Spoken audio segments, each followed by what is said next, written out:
Good morning.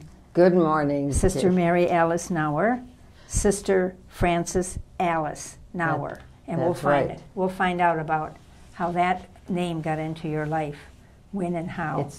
It's not difficult to figure out.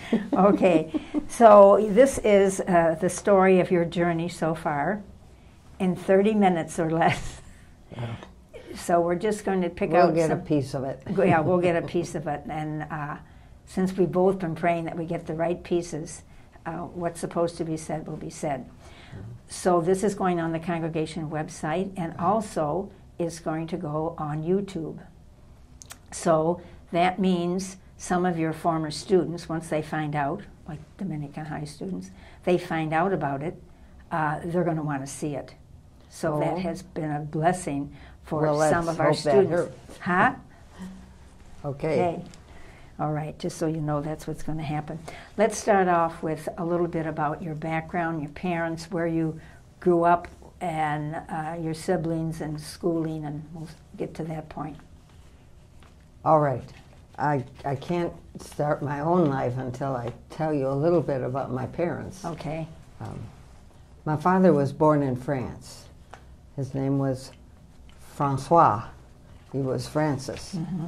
Mm-hmm. Sometime by 1912, he was 20 years old, and I'm sure the story is very in the dark. So I assume that there were things.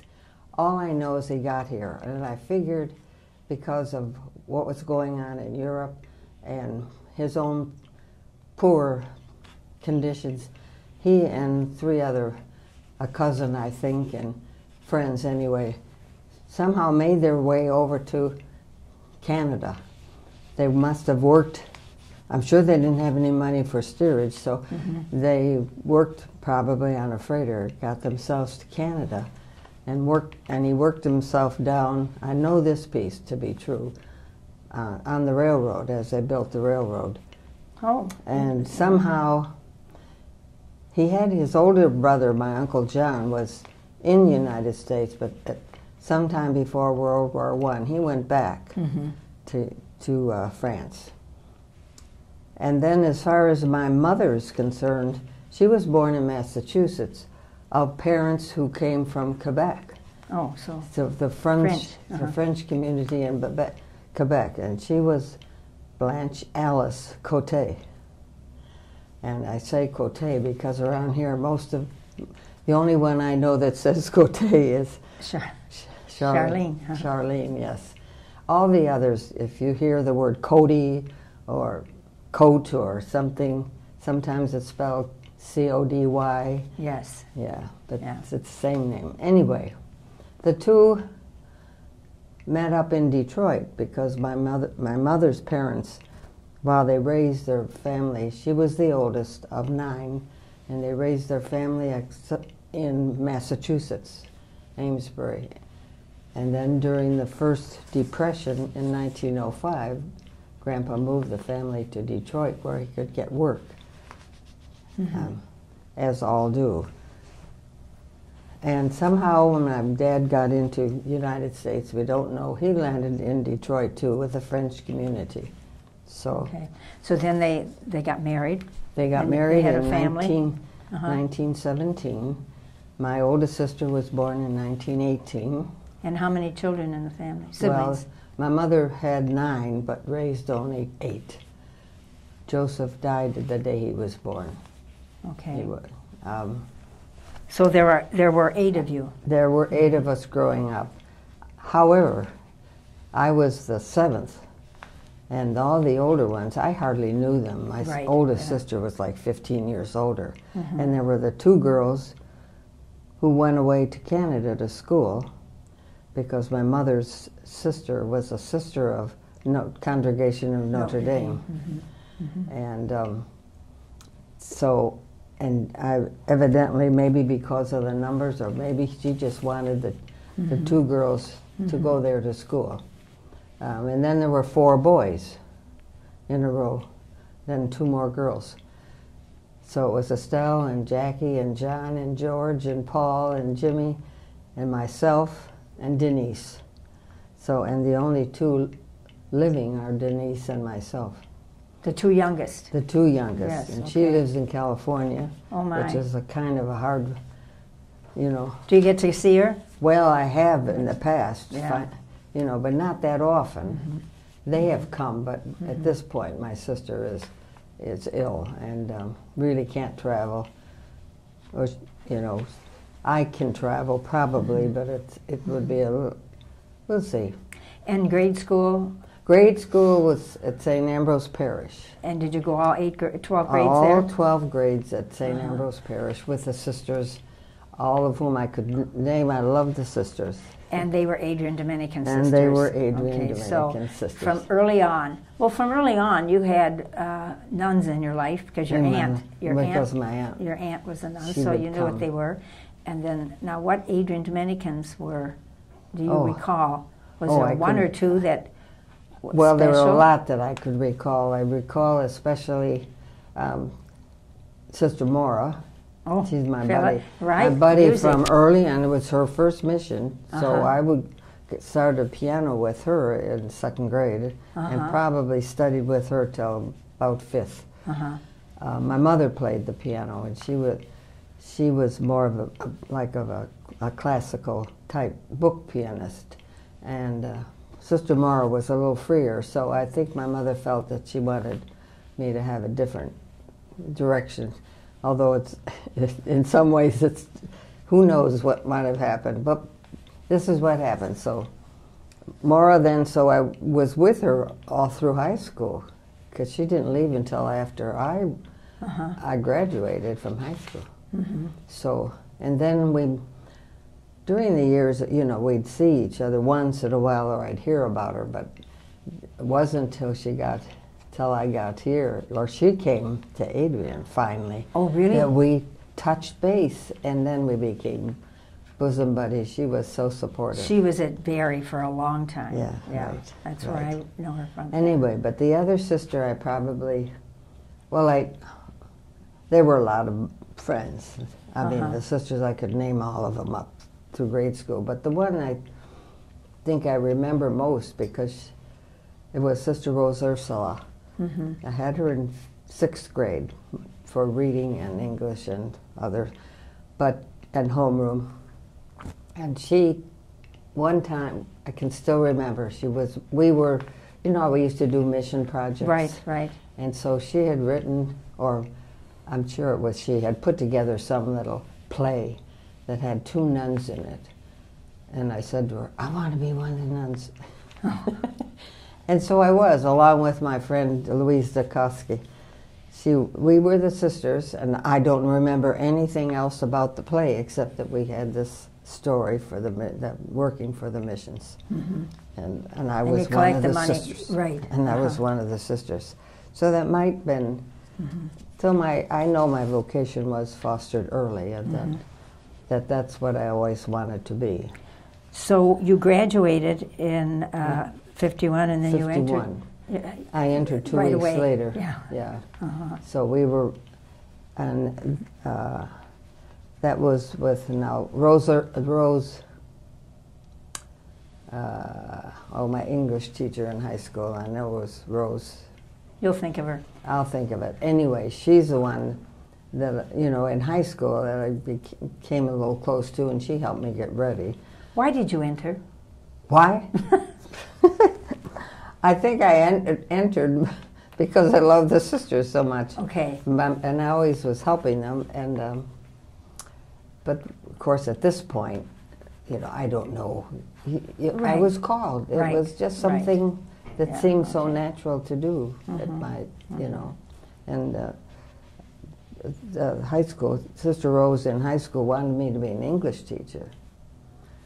And I can't tell you how many times she said that. Well, I figured, with all my musical background with Sister Rose, Sister Mora, I'd probably major in music.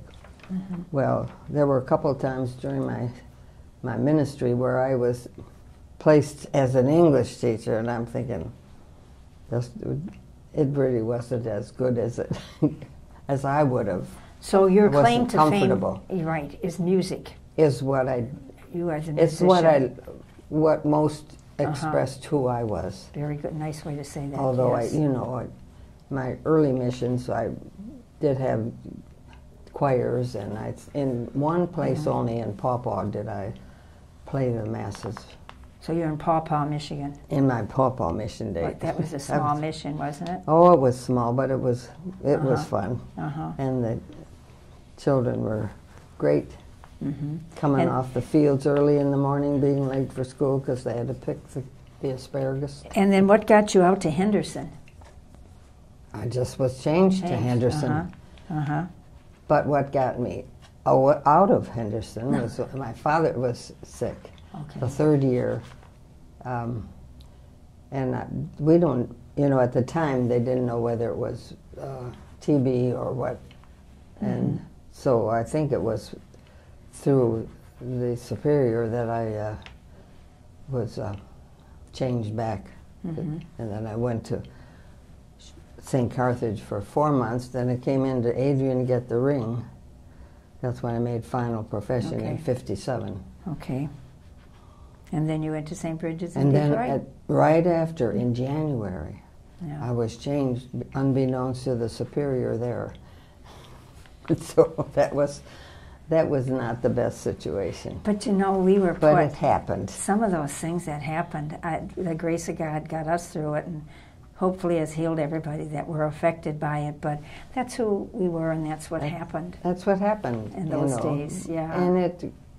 And the next year we had Sister Mary Francine came. Right. Came, and it kind of warmed things up a little bit better than they were the year before that.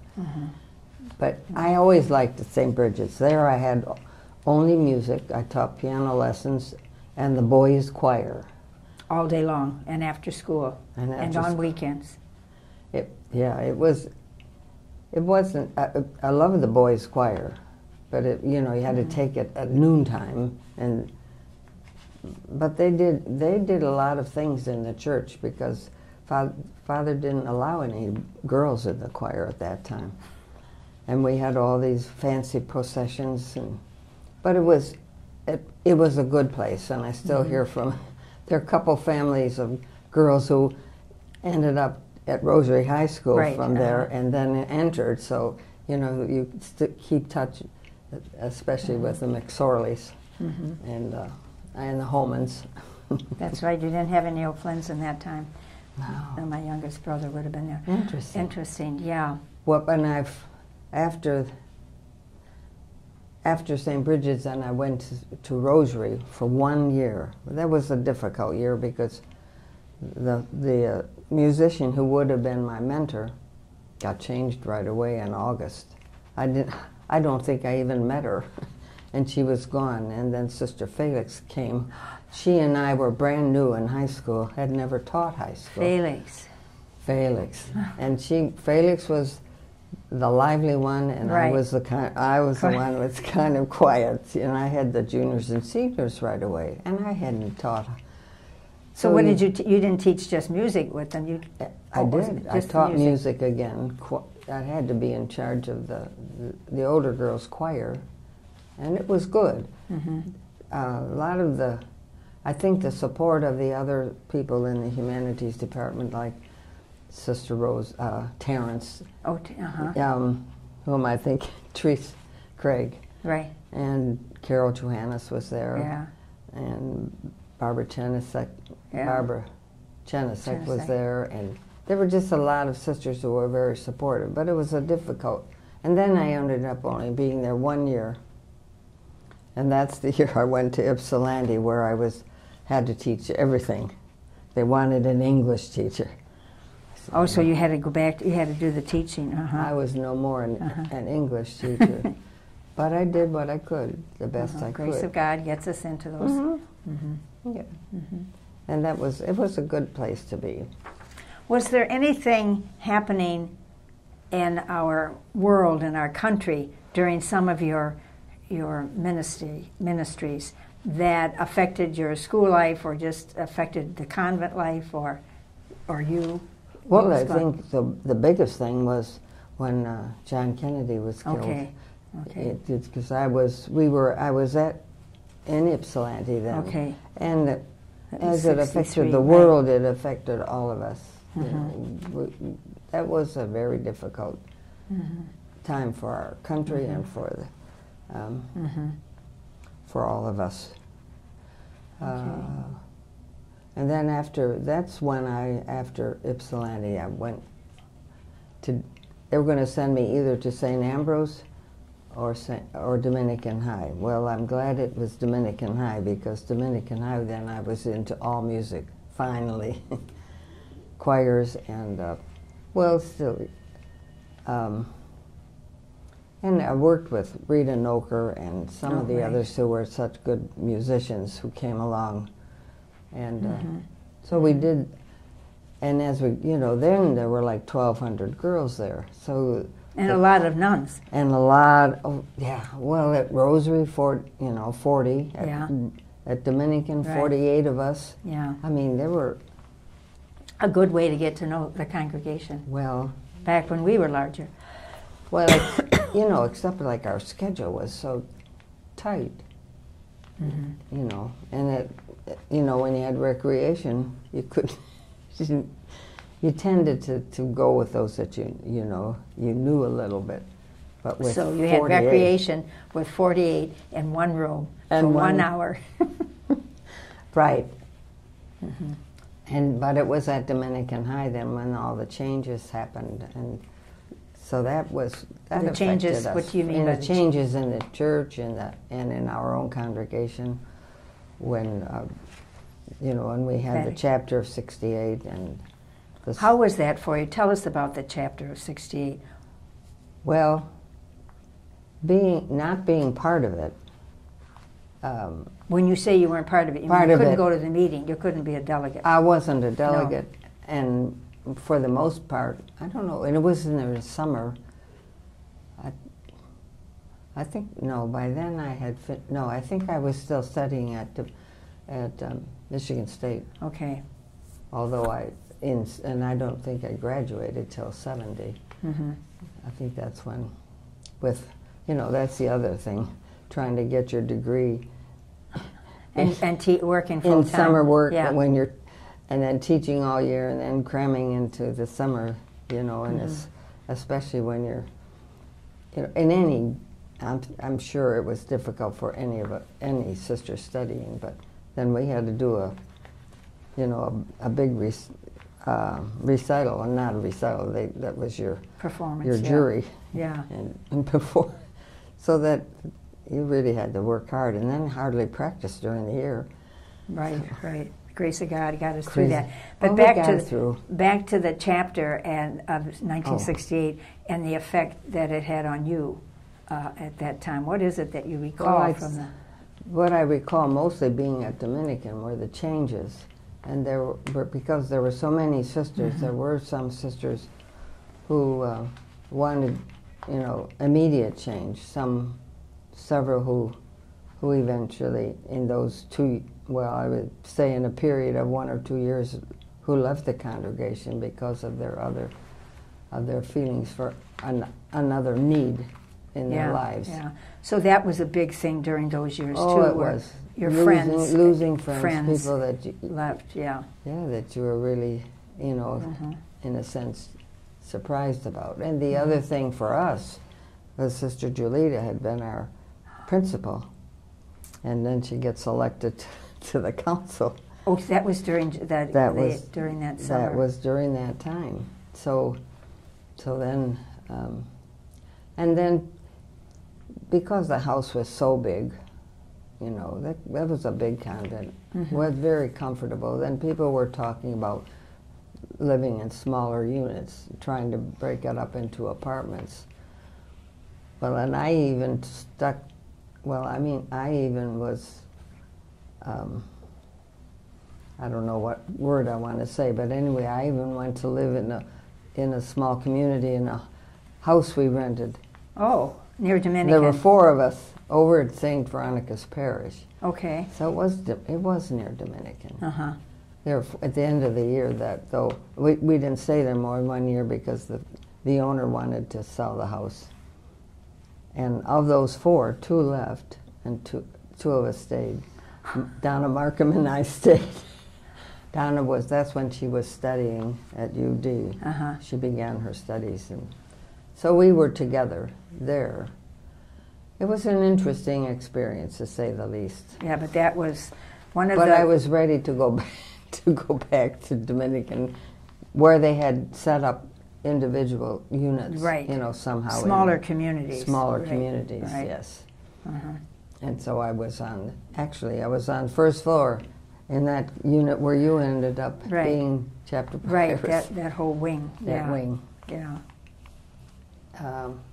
And that was a great use of that space. It was a good use of the space. Yeah. And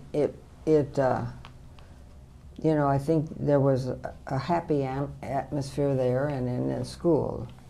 Better than the big group. Yeah, rather than the big group, you just can't. The interaction there's just nothing. Too big to. I mean, even the space in our large community room. I always said we got along in those big groups because we kept silence all day long. Oh, we just talked to each other at recreation. I mean, at that hour at night. So yes, we lived in a big group of women living together. We all got along. We all got. Yeah, except well, once in a while there was. It worked, and at school, I think we all, again, the school was big too. So you related more to the sisters in your departments, So those changes back in the time of that general chapter, and we've had many chapters since then. We're always surprised, but in our maturity, we're able to deal. I think better with them. it set the pace. Yeah. And there were so many good things that came out. Now, how did you get back in Adrian here? You were CPE? Well, I'll tell you, I was at Dominican. I loved Dominican. It was my best place, and the music we did, and then we gradually built up a wonderful orchestra with Larry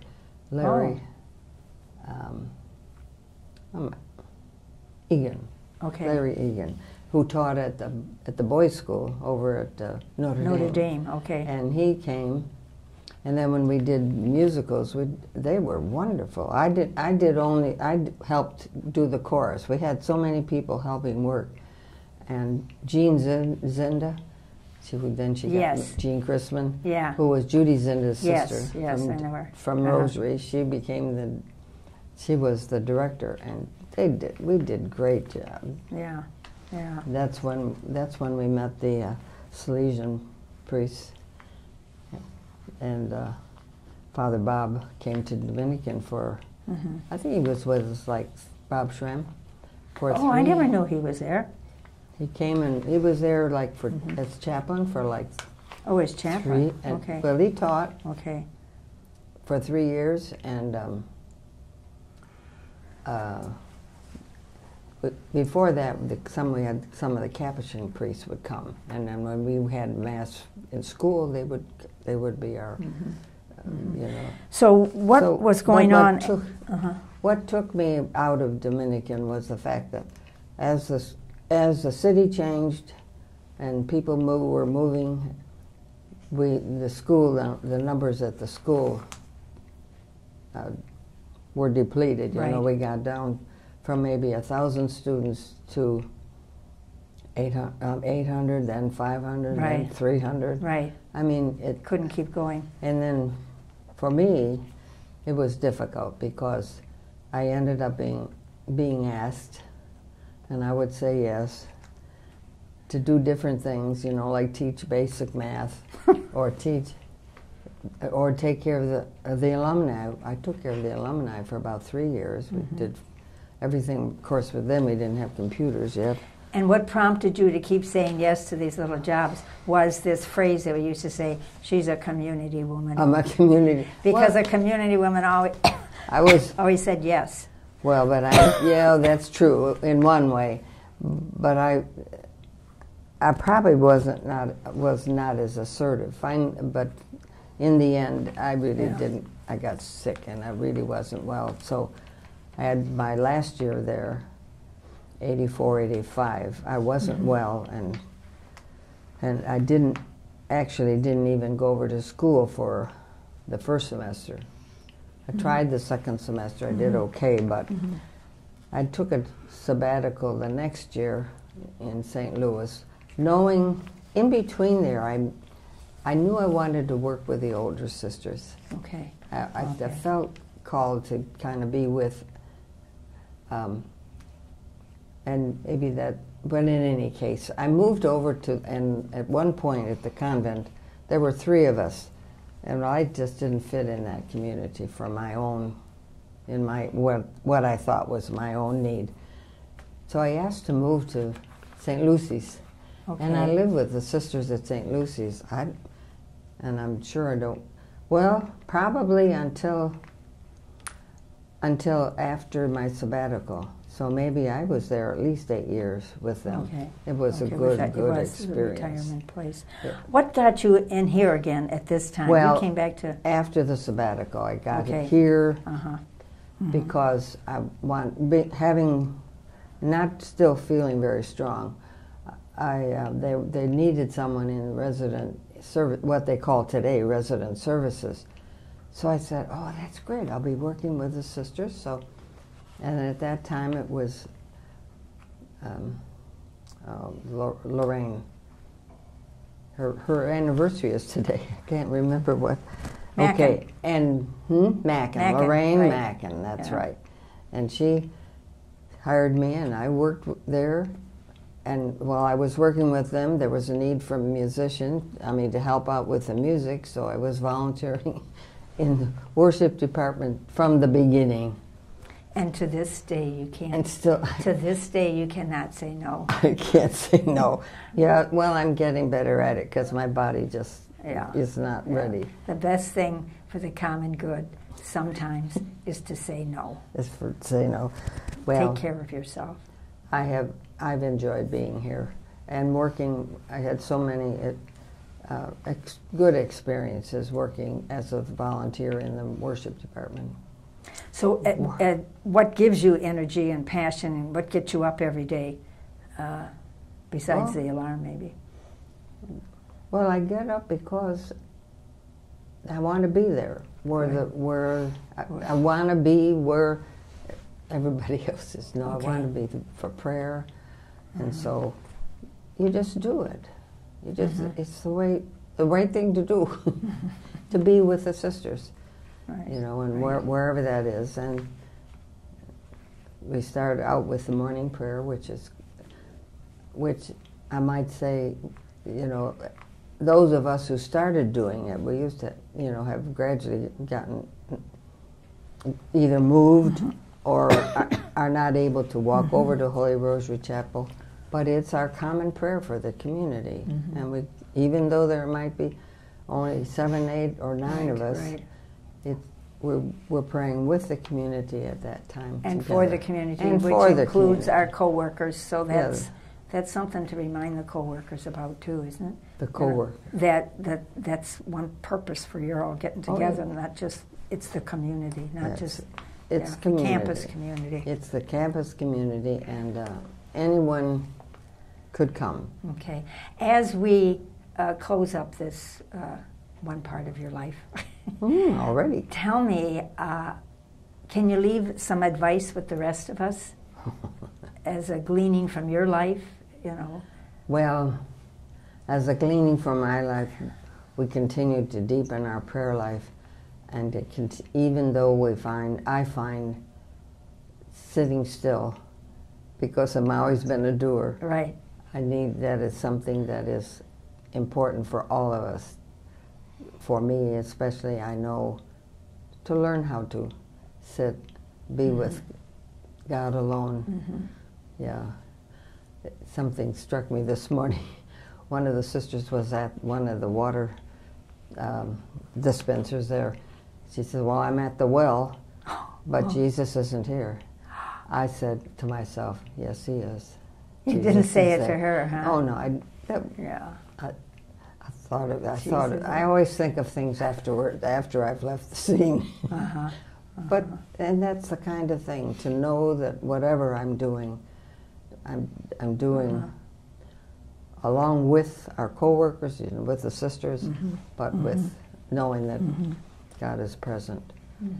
And the other thing about, and just trying to support all of the sisters who are doing so much.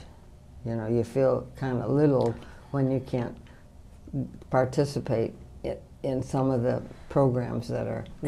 And I can go and listen and to be a part of those who are really giving. You know. Have you ever participated in one of Esther Kennedy's mindfulness? Yes. Yeah. Well, I've started the last two. I did earlier on, but at that time it just didn't seem to fit. Yeah. Well, this year then there were a couple that. Then I started these first two in January. Okay. Yeah, so to be at peace. And they're meaningful. Okay. So you are slowing down I'm slowing in a fast down pace. In a fast pace. Well, thank you, Mary Alice Naour, Sister Frances Alice. Sister Frances Alice, and now you know where my name came from. Yes, yes, yes. My mom and dad. Your mom and dad, which many of us had. So, in the name of the congregation, slow down. And thank you for your service in the congregation, throughout the congregation, in the various ways that you do preach, and you have preached. Hopefully, many of your students are able to enjoy this story of yours as you touch their lives.